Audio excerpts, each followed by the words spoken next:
Hello everyone. आज की video में हम डिस्कस करेंगे फूड बायोटेक्नोलॉजी का यूनिट 5, जो कि बीटेक बायोटेक के अंदर एक सब्जेक्ट आता है। बेसिकली 6 या 5 सेमेस्टर में आता है। तो ये आपका एक नॉन इलेक्टिव इलेक्टिव सब्जेक्ट होता है और बहुत ही इम्पोर्टेंट होता है। एक तरीके से देखा जाए तो आपका कोर सब्जेक्ट भी होता है। तो यूनिट 5 हम पूरा इस वीडियो में कवर करने की कोशिश करेंगे। तो यहाँ पे हमारे स्क्रीन पे आप देख सकते हैं पीडीएफ खुला हुआ। अगर आपको ये पीडीएफ चाहिए तो डिस्क्रिप्शन में इसका लिंक मैं दे दूंगा, आप वहाँ से पीडीएफ डाउनलोड कर सकते हो। ठीक है, तो हम शुरू करते हैं। तो पहला टॉपिक हमारा indicators of food safety and quality. देखिए, इंडिकेटर्स का मतलब क्या होता है? कोई भी चीज़ जो आपको इंडिकेट करता है या फिर कोई भी मैसेज देता है, that is known as indicator. तो हम यहाँ पे किस इंडिकेटर के बारे में बात करें? ऐसा इंडिकेटर जो हमें फूड की सेफ्टी और क्वालिटी के बारे में बताता हो। तो यहाँ पे जो हमारा इंडिकेटर है वो माइक्रो ऑर्गेनिज्म है। मतलब हम माइक्रो ऑर्गेनिज्म को एज अ इंडिकेटर यूज करेंगे, जो कि हमें फूड की सेफ्टी को और क्वालिटी को बताएगा।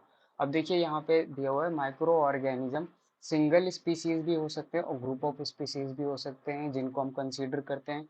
और वही माइक्रो ऑर्गेनिज्म पैथोजेनिक भी हो सकते हैं और नॉन पैथोजेनिक भी हो सकते हैं। मतलब जो इंडिकेटर हम लोग यूज कर रहे हैं अपनी फूड की क्वालिटी और सेफ्टी को प्रिडिक्ट करने के लिए, बताने के लिए, हमें इंश्योर नहीं करना है। मतलब वो हमारी सेफ्टी और क्वालिटी को मेंटेन नहीं करेंगे, बस हमें क्वालिटी बताएंगे।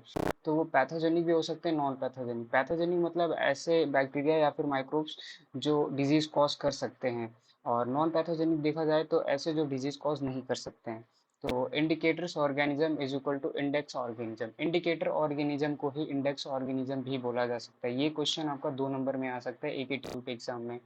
और indicator organism represent microbiological status of food. जैसा कि हमने पहले डिस्कस किया, ये जो इंडिकेटर ऑर्गेनिज्म होते हैं वो माइक्रोबायोलॉजिकल स्टेटस ऑफ फूड को बताते हैं। मतलब आपके फूड में क्या क्या माइक्रोबियल एक्शन चल रहे हैं प्रेजेंट टाइम में। तो इनकी प्रॉपर्टीज़ क्या होनी चाहिए? अगर हम प्रॉपर्टीज़ की बात करें इन ऑर्गेनिजम्स की, तो प्रेजेंट इन लार्ज नंबर, ये सबसे पहली बात। तो पहला पॉइंट दिया हुआ है कि ये लार्ज नंबर में प्रेजेंट होने चाहिए, तभी इनका प्रोडिक्शन एक्यूरेट हो सकता है। और इजीली आइडेंटिफाइड, इनको हम आइडेंटिफाई बहुत ही आसानी तरीके से कर सकें। अगर इनका आइडेंटिफिकेशन ईजी नहीं होगा तो इन्हें यूज़ करने का कोई मतलब नहीं होगा। Easily identified by simple non biochemical test and staining procedure. मतलब क्या क्या प्रोसीडर यूज़ करके हम इनको आइडेंटिफाई कर सकते हैं, यहाँ पे दिया गया है। नॉन कॉस्टली होना चाहिए वो, नॉर्मल बायोकेमिकल टेस्ट लगा के इनका पता कर सकें हम, और स्टेनिंग टेस्ट जो कि कलर करके पता कर सकते हैं। और डिटेक्शन इन स्मॉल टाइम, इनके डिटेक्शन में टाइम कम से कम लगना चाहिए, ज़्यादा टाइम नहीं लगना चाहिए।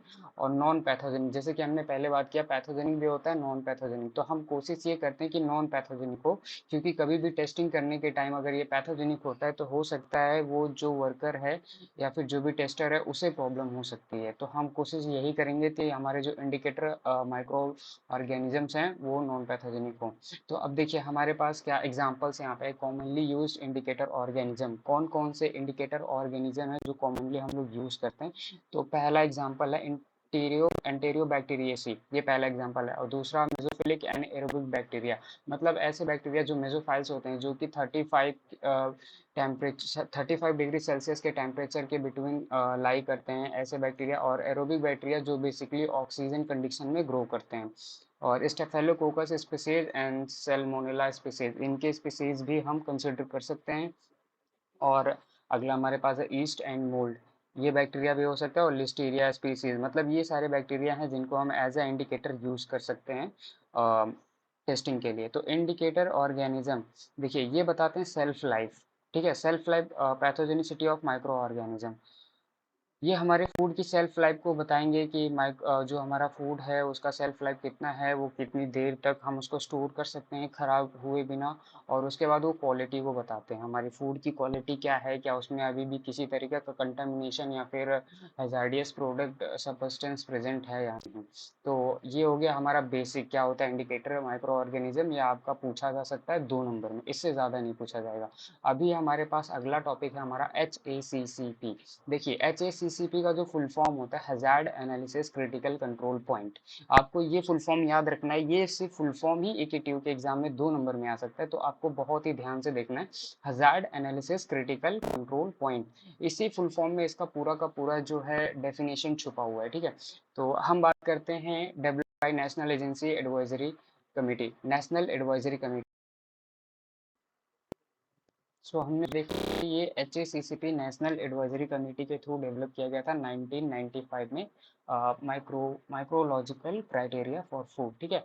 तो अभी HACCP के बारे में हम डिटेल में देखते हैं। HACCP effective and logical means of assuring food safety from harvest to consumption. अब देखिए, जब भी हमारा फूड बनाया जाता है तो सबसे पहले हम उसको ग्रो करते हैं, ग्रो करने के बाद उसकी हम हार्वेस्टिंग करते हैं, और हार्वेस्टिंग से लेके कंजम्पशन तक जो भी क्वालिटी एश्योरेंस होती है वो सारी चीज़ें HACCP के थ्रू मॉनिटर की जाती है।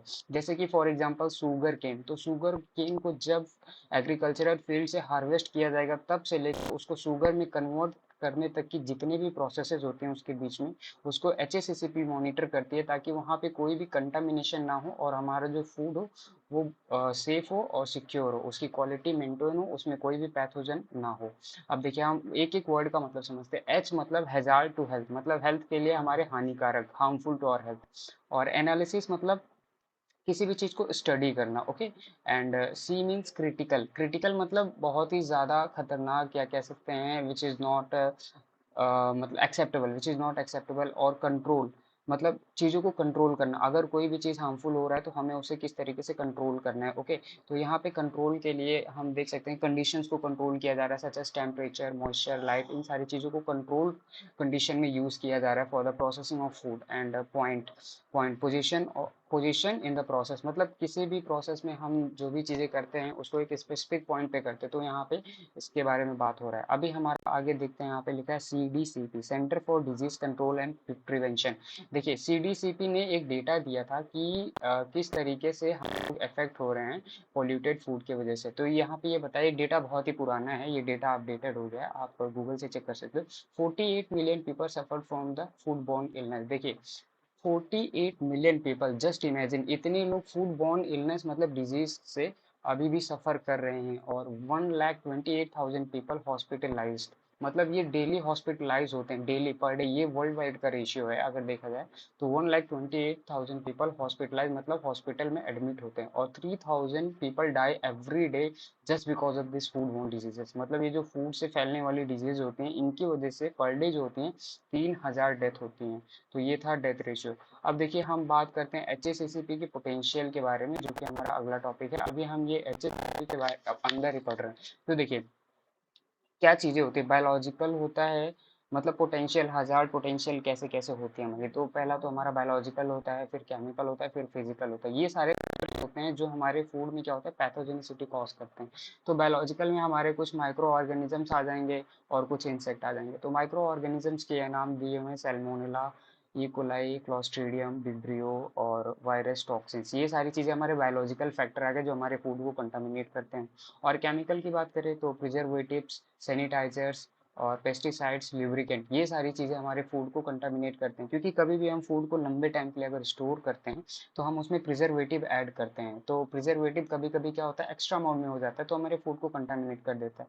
उसी तरीके से सैनिटाइजर, पेस्टिसाइड और ल्यूब्रिकेंट्स जो हमारे फूड को नुकसान पहुंचाते हैं। और फिजिकल की बात करें तो जो भी फिजिकल एंटिटीज होती हैं, such as stone, metal, polythene, plastic, wood, glass, ये सारी चीज़ें हमारे फूड को कंटामिनेट करती हैं। अब हम आगे देखते हैं प्रिंसिपल ऑफ HACCP, मतलब HACCP किस चीज़ पे बेस्ड है, उनके मेन प्रिंसिपल्स क्या हैं। तो इनका सबसे पहला काम क्या होता है, आइडेंटिफिकेशन ऑफ हज़ार्ड, जैसे कि हज़ार्ड जो भी खतरा है उसका पता लगाना। फिर identification of CCP, critical control points, मतलब कोई भी अगर प्रोसेसिंग की जा रही है, कोई भी फूड हमारा प्रिपेयर हो रहा है तो उसके क्रिटिकल पॉइंट्स क्या हैं, उसके क्रिटिकल लिमिट्स क्या हैं। फिर इस्टेब्लिश क्रिटिकल लिमिट, अगर उनके क्रिटिकल लिमिट ठीक है तो ओके, अगर कुछ नहीं है तो वहाँ पे एक क्रिटिकल लिमिट बनाया जाएगा कि आप इतने टेम्परेचर को यूज़ कर सकते हो और ये लाइट इंटेंसिटी आप यूज़ करोगे, मतलब जो भी क्राइटेरिया होता है वो सारी चीज़ें सेट की जाएंगे। मैनेजिंग ऑफ CCP मतलब जो भी लिमिट बनाए गए हैं क्रिटिकल कंट्रोल पॉइंट्स के अंदर, जो जो रेगुलेशंस दिए गए हैं उनको प्रॉपरली मैनेज करना। और अगला हमारे पास है एस्टेब्लिश करेक्टिव एक्शन, मतलब अगर हमारे पास कोई भी रूल रेगुलेशन जिसकी वजह से फूड प्रोसेसिंग में कोई प्रॉब्लम आ रही हो, तो हम वहाँ पे उसको करेक्ट करेंगे, कुछ ऐसे एक्शंस लेंगे जिसकी वजह से उनका हम इम्प्रूवमेंट करेंगे। और छठवां स्टेप हमारा क्या है, वेरिफिकेशन, मतलब जो भी चीज़ें हम कर रहे हैं उनको हम वेरीफाई करेंगे, क्या वो सही हुआ है या नहीं। कोई भी एक्सपेरिमेंट होता है तो उसको कंप्लीट करने के बाद हम छोड़ नहीं देते, उसको वेरीफाई भी करते हैं। वेरीफाई करने के लिए बहुत सारे टेक्निक्स होते हैं। और उसके बाद हमारा अगला है डॉक्यूमेंटेशन, सारी चीज़ें हम कर रहे हैं प्रैक्टिकली। कभी भी क्या होता है, प्रैक्टिकल होता है हमारा डॉक्यूमेंटेशन। तो आइडेंटिफिकेशन ऑफ हैजार्ड, जैसा कि हमने पहले भी बात किया, आइडेंटिफिकेशन ऑफ हैजार्ड्स में क्या क्या होते हैं। तो हैजार्ड्स हमारे कब कब क्रिएट हो सकते हैं, तो एक तो होता है प्रोसेसिंग के टाइम, जब भी हमारा फूड प्रोसेस किया जा रहा है उस टाइम हैजार्ड क्रिएट हो सकता है। जैसे कि रिसीविंग, मतलब जब हम फूड रिसीव कर रहे हैं, बन के जब इंडस्ट्री से फूड आ रहा है तो उस टाइम भी हो सकता है। और उसके बाद कोल्ड स्टोरेज, हम फूड को स्टोर करते हैं, कोल्ड स्टोरेज करते हैं, तो कोल्ड स्टोरेज में भी कुछ ऐसे बैक्टीरिया होते हैं, कुछ ऐसे जो बहुत ही कोल्ड टेम्परेचर पे ग्रो करते हैं और हमारे फूड को कंटामिनेट कर सकते हैं। और अगर हमारा फूड की पैकिंग नहीं सही हुई है कोल्ड स्टोरेज के टाइम पे, तो वहाँ पे भी कुछ प्रॉब्लम्स आ सकते हैं।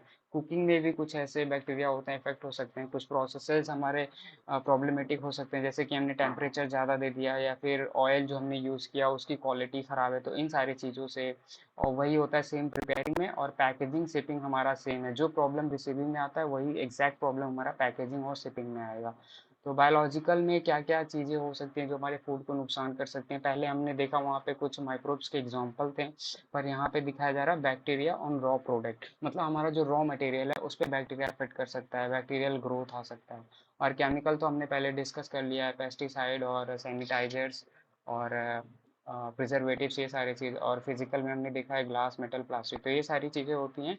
हैजार्ड्स किस तरीके से क्रिएट होता है, तो हम आपने देखा ये प्रिंसिपल ऑफ एचएसएससीपी, तो एक एक में पढ़ रहे हैं। तो आइडेंटिफिकेशन ऑफ हजार्ड हमने देख लिया। अभी हम देखेंगे आइडेंटिफिकेशन ऑफ सीसीपी।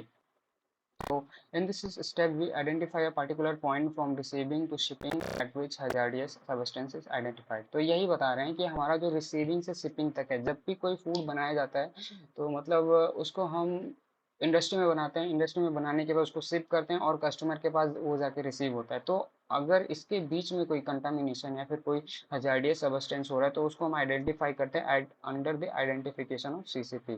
और establishing critical control, critical limits. अब देखिए इसमें क्या होता है, हम अपने फूड के लिए कुछ क्राइटेरिया सेट करते हैं, जो कि देखिए स्टोरेज की अगर हम बात करें तो -80 से लेकर 4 डिग्री सेल्सियस तक ये कोल्ड जोन होता है, और इसी में बेसिकली हम फूड को स्टोर करते हैं। और डेंजर जोन हमारा होता है 4 डिग्री से लेके 65 डिग्री सेल्सियस तक की। हाँ देखिए 65 डिग्री सेल्सियस तक डेंजर जोन होता है, क्योंकि ये बहुत ही ज़्यादा ससेप्टेबल टेम्परेचर होता है। इसमें माइक्रोब्स बहुत आसानी से ग्रो कर सकते हैं 4 डिग्री से लेके 65। और देखिए 65 से लेके 80 डिग्री सेल्सियस तक ये भी हमारा स्टोरिंग जोन होता है, बट हॉट होल्डिंग जोन होता है। इसमें हम ज़्यादातर फूड्स को स्टोर नहीं कर सकते, कुछ स्पेसिफिक फूड्स ही होते हैं जिनको इस टेम्परेचर के बीच में स्टोर किया जा सकता है। अब देखिए for storage of food material set the temperature to 4 degree to 40 degree Celsius. यहाँ पे फ़ारेनहाइट लिखा हुआ है बट यहाँ पे डिग्री सेल्सियस होना चाहिए, और less generally this temperature ranges between. देखिए यही बताया जा रहा है कि हम जो फूड स्टोर करते हैं वो 4 डिग्री से लेके -18 डिग्री तक हम अपने फूड को स्टोर कर सकते हैं। अब मॉनिटर ऑफ सीसीपी, देखिए सीसीपी जो हम कर रहे हैं, जो कंट्रोल क्रिटिकल पॉइंट्स लगा रहे हैं, उनको हम किस तरीके से मॉनिटर करेंगे। तो मॉनिटर करने के लिए हम क्या करेंगे, यहाँ पे ऑटोमेटिक सिस्टम लगाएंगे। देखिए यहाँ पे एक थर्मोकपल नाम का डिवाइस होता है, थर्मोकपल प्रोब। ये क्या होता है, एक डिजिटल थर्मोमीटर होता है। ये टेम्परेचर को रिकॉर्ड करता है, इलेक्ट्रॉनिक डिवाइस होता है। टेम्परेचर को रिकॉर्ड करने के बाद ये आपका वो रिकॉर्डेड टेम्परेचर कंप्यूटर को सेंड कर देता है। देखिए यहाँ पे लिखा electronic device temperature information to monitor several software system, मतलब टेम्परेचर को रिकॉर्ड किया और टेम्परेचर रिकॉर्ड करने के बाद कंप्यूटर सिस्टम को सेंड कर देगा। फिर यहाँ पे कंप्यूटर सिस्टम में कुछ सॉफ्टवेयर प्लेटफॉर्म्स होते हैं, मतलब कुछ ऐसे स्पेसिफिक सॉफ्टवेयर डिजाइन किए गए होते हैं इस काम के लिए, जो क्या करते हैं, इन सॉफ्टवेयर को सॉरी इन टेम्परेचर्स को लेके एक डेटा बनाते हैं, एक रिकॉर्ड शीट मेंटेन करके रखते हैं, और जो भी हमारे फूड प्रोसेसिंग हो रहे हैं उसके सारे के सारे एक्टिविटीज, सारे टेम्परेचर लॉग्स को ये रिकॉर्ड करके रखते हैं, ताकि हम बाद में उसको ऑडिट कर सकें, क्या दिक्कत आई है, कहाँ पे क्या प्रॉब्लम्स हुए हैं। इस तरीके से ये स्टेप है हमारा। और स्टेबलिश करेक्टिव एक्शन। अब यहाँ पे देखा जा सकता है कि यहाँ पे लिखा हुआ, if a product is kept in a cold storage and the temperature exceed above 4 degree Celsius for more than 2 hours, then that product must be discarded. अब देखिए अगर कोई भी हमारा फूड है उसको हमने रखा, मतलब उसके लिए कुछ क्राइटेरिया मेंटेन किया गया है कि 4 डिग्री सेल्सियस पे हमको फूड को स्टोर करना है। अगर उस फूड को हम मोर देन 4 डिग्री सेल्सियस पे स्टोर करते हैं फॉर मोर देन 2 आवर्स, तो इसका मतलब ये है कि कहीं ना कहीं उसके प्रिजर्वेशन या फिर स्टोरेज में कुछ ना कुछ प्रॉब्लम आ गया, तो उस फूड को हम आगे कंटिन्यू नहीं कर सकते, उसको हम डिस्कार्ड करेंगे, मतलब रिमूव कर देंगे, आगे उसको प्रोसेसिंग के लिए नहीं भेजेंगे। And the next we have that verification. तो वेरिफिकेशन में क्या होता है, यही in this step time to time auditing of HACCP system is required, मतलब जो भी पैरामीटर्स लिमिट्स हमने देखा कि हमारे जो भी स्टेप्स होते हैं, जो भी प्रोसेसेस होते हैं, उनको टाइम टू टाइम ऑडिट किया जाता है, उनको चेक किया जाता है। Okay, and the next we have documentation. जो भी प्रोसेसेस हम कर रहे हैं उसका प्रॉपर डॉक्यूमेंट बनाएंगे, प्रॉपर रिकॉर्ड बनाएंगे। वो डॉक्यूमेंट डिजिटल डेटा भी हो सकता है और हमारा फिजिकल ऑन पेपर डेटा भी हो सकता है, रिकॉर्ड कीपिंग। और अगला हमारे पास है इम्प्लीमेंटेशन ऑफ HACCP सिस्टम। देखिए किस तरीके से हम HACCP सिस्टम को इम्प्लीमेंट करेंगे, और उसके लिए हमें असेंबली ऑफ HACCP टीम करना पड़ेगा। हम एक HACCP टीम को असेंबल करेंगे, उसमें बहुत सारे मेंबर्स होते हैं। मेंबर्स की लिस्ट यहाँ पे नीचे दिए हुए हैं, आप देख सकते हैं। और identification of food process and practices that needs HACCP system. हम उन फूड्स और प्रोसेस को आइडेंटिफाई करेंगे जिसमें हमें HACCP लगाना है, क्योंकि सारे फूड और सारे प्रोसेसेस को HACCP की ज़रूरत नहीं होती है, कुछ बहुत ही सिंपल होते हैं, तो उनमें ये सारे प्रोसेस कैरी आउट करने की कोई नीड नहीं होती है। तो जो कुछ स्पेसिफिक होते हैं, क्रिटिकल होते हैं, मोर ससेप्टेबल टू इन्फेक्शन होते हैं, तो उन सारी चीज़ों को हम आइडेंटिफाई करेंगे। उसके बाद develop a list of ingredient, मतलब हाँ, और मटेरियल इक्विपमेंट्स एंड फॉर्मेशन। देखिए इंग्रेडिएंट्स हमारे ये मतलब है कि प्रिजर्वेटिव क्या हो सकते हैं या फिर माइक्रोब्स हम क्या यूज़ करेंगे, इन सारी चीज़ों की हम एक लिस्ट बनाएंगे। और क्या क्या मटेरियल, क्या क्या इक्विपमेंट चाहिए हमें, और उसके बाद develop a process through flow diagram. पूरे प्रोसेस को शुरू से लेकर लास्ट तक जो भी प्रोसेस हम उसमें करेंगे उसका एक फ्लो चार्ट बनाएंगे, ताकि समझने में और उसको कैरी आउट करने में बहुत ही ज़्यादा आसान हो। और अगला हमारे पास है वेरिफिकेशन ऑफ द प्रोसेस, मतलब हमने जो भी फ्लो डायग्राम बना लिया उसको हम वेरीफाई करेंगे कि इसमें कहीं किसी लेवल पे मिस्टेक तो नहीं हो रहा है। उसके बाद असेंबली ऑफ HACCP टीम, मतलब हम अभी हमने बताया कि टीम की असेंबली करेंगे हम लोग। तो अब देखिए टीम में मेंबर कौन कौन से होते हैं, वहाँ ये दिया हुआ है। General manager, production manager, sanitation manager, maintenance manager और क्वालिटी एश्योरेंस और क्वालिटी कंट्रोल मैनेजर। तो ये सारे जो पोस्ट होते हैं इनके स्पेसिफिक टास्क होते हैं, ये अपने टास्क को परफॉर्म करते हैं। देखिए क्या कभी भी क्या होता है, HACCP डिज़ाइन करने के लिए हमें बहुत सारे मेंबर्स की ज़रूरत पड़ती है, क्योंकि ये किसी पर्टिकुलर बंदे से नहीं हो सकता, इसलिए हमें एक पूरी टीम की ज़रूरत पड़ती है। तो identification of food processes and practices, देखिए कुछ दिया हुआ है प्रोडक्ट्स और उनके प्रोसेसेस के बारे में। तो वेजिटेबल सूप, देखिए यहाँ पे लिखा हो रिड्यूस ऑक्सीजन ड्यूरिंग पैकेजिंग। जब भी हम वेजिटेबल सूप को पैकेज करेंगे तो उसमें ऑक्सीजन का अमाउंट हम कम कर देंगे, ऑक्सीजन को रिड्यूस कर देंगे, क्योंकि क्या होता है कि जहाँ ऑक्सीजन होता है वहाँ पे बैक्टीरियल ग्रोथ बहुत आसानी से हो जाता है, तो वहाँ पे कंटामिनेशन ईजिली हो जाएगा। और ब्रेड, ब्रेड के बारे में बताया जा रहा है बेकिंग। देखिए ब्रेड को हमें बेकिंग प्रॉपरली उसको बेक करना है, मतलब प्रॉपरली उसको पकाना है।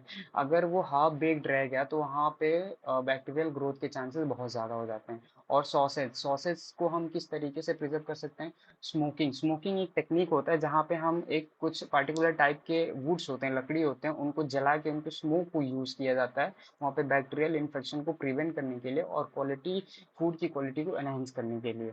देखिए develop a list of ingredient material equipments, मतलब ये सारी चीज़ें हैं, कुछ लिस्ट हैं, कुछ प्रोडक्ट्स दिए गए हैं, इक्विपमेंट्स दिए गए हैं जिनकी हमें ज़रूरत पड़ती है।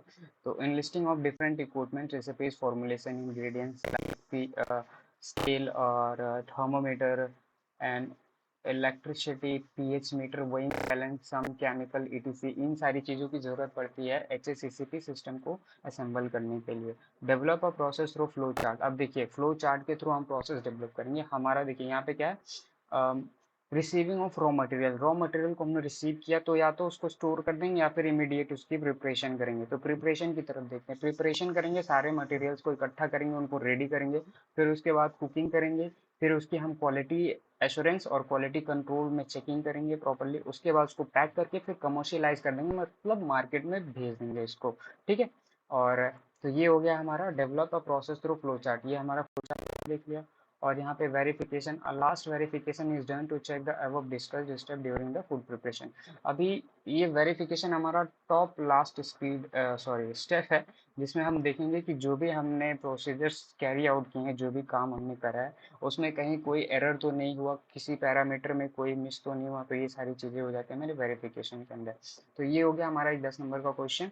और अगला क्वेश्चन हमारे पास है indicators of food safety and quality, मतलब जो फूड होते हैं हमारे, उनकी सेफ्टी और क्वालिटी के लिए इंडिकेटर्स क्या क्या होता है। जैसे कि हमने पहले ही डिस्कस किया कि हम कुछ माइक्रो ऑर्गेनिज्म यूज करते हैं फूड की सेफ्टी और क्वालिटी को इंडिकेट करने के लिए। तो देखिए यहाँ पे लिखा हुआ है indicators are mainly micro organisms sign of quality and hygiene status. देखिए माइक्रो इंडिकेटर माइक्रो ऑर्गेनिज्म एक तरीके के लिविंग माइक्रो ऑर्गेनिज्म होते हैं विच आर जिनका हम यूज करते हैं।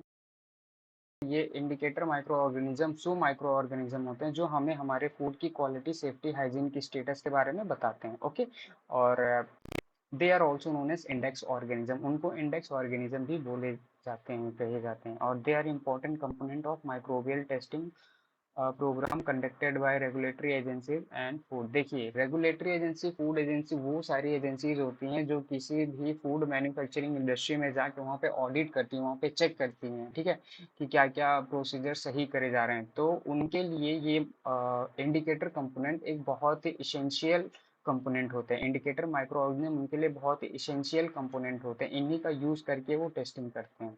और यहाँ पे अगले पॉइंट पे हमारा दिया हुआ है ICMSF, international commission on microbiological specification for food, has noted that selection of indicator organism done carefully to interact with the result easily. ये कह रहे हैं कि जब भी हम इंडिकेटर माइक्रो ऑर्गेनिज्म को सिलेक्ट करते हैं तो हम बहुत ही केयरफुली सिलेक्ट करते हैं, हम कुछ स्पेसिफिक पैरामीटर्स और क्राइटेरिया को देख के सिलेक्ट करते हैं जो कि हमारे रिजल्ट को प्रॉपरली बताए। ओके, और अगला है ICMSF has listed following properties of indicator organism. यहाँ पे बताया जा रहा है कि इन्होंने कुछ प्रॉपर्टीज बना के दिए हैं जो कि एक इंडिकेटर ऑर्गेनिज्म के पास होना ही चाहिए। तो presence of indicator suggests that potential for spoilage of a quality process. देखिए अब ये है जो भी हम इंडिकेटर ऑर्गेनिज्म चूज कर रहे हैं उनके पास ये पोटेंशियल होना चाहिए कि हमारी फूड की सेफ्टी क्वालिटी के बारे में बता सकें, कि अगर हम फूड बनाते टाइम कोई भी प्रोसेस यूज करें उसमें कोई फॉल्ट है तो उस फॉल्ट को भी बता सकें। Indicator organism must be stable at high temperature and high survival rate. देखिए इंडिकेटर ऑर्गेनिज्म के सर्वाइवल रेट ज़्यादा होना चाहिए, क्योंकि अगर हमारे इंडिकेटर ऑर्गेनिजम्स ही मर जाएंगे तो हमें प्रोसेस के बारे में या फिर फूड की सेफ्टी क्वालिटी के बारे में कुछ पता नहीं चल पाएगा। तो उनका सर्वाइवल रेट काफ़ी ज़्यादा होना चाहिए। तो नेक्स्ट पॉइंट हम देखते हैं, growth characteristic indicator organism should be faster than the spoilage. अब देखिए यहाँ पे कह रहे हैं कि जो हमारा स्पॉइलेज ऑर्गेनिजम्स है, जो ऑर्गेनिज्म हमारे फूड को खराब कर रहा है, उसके कंपैरिजन में हमारे इंडिकेटर ऑर्गेनिज्म का ग्रोथ ज़्यादा होना चाहिए।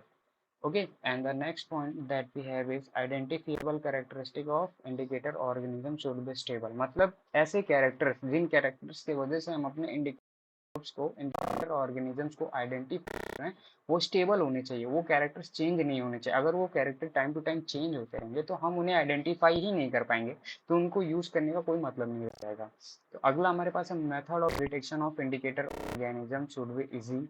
मतलब जो हमारे इंडिकेटर ऑर्गेनिज्म है फूड में, उनको डिटेक्ट करने के मेथड इजी होने चाहिए, तेज होने चाहिए, सस्ते होने चाहिए, रिलायबल होने चाहिए और वैलिडेटेड होने चाहिए। उसके बाद identification does not risk the health of analyser. अब देखिए यहाँ पे ये बताया जा रहा है कि आइडेंटिफिकेशन प्रोसेस में जो एनालाइजर है, मतलब जो बंदा टेस्ट कर रहा है, जो एनालिसिस कर रहा है, उसके हेल्थ इफेक्ट नहीं पड़ना चाहिए, कोई इशू नहीं होना चाहिए उसके हेल्थ के रिगार्डिंग। अब देखिए टाइप्स ऑफ इंडिकेटर की बात अगर हम करें तो इंडिकेटर्स हमारे बेसिकली दो टाइप्स में डिवाइड किए गए हैं। पहला हमारे पास होता है सेफ्टी इंडिकेटर और दूसरा होता है क्वालिटी इंडिकेटर। मतलब जो हमारी फूड की वो बताते हैं, जो माइक्रोब, जो ऑर्गेनिज्म, उनको हम बोलते हैं सेफ्टी इंडिकेटर, और जो क्वालिटी के बारे में बताते हैं उनको हम लोग बोलते हैं क्वालिटी इंडिकेटर।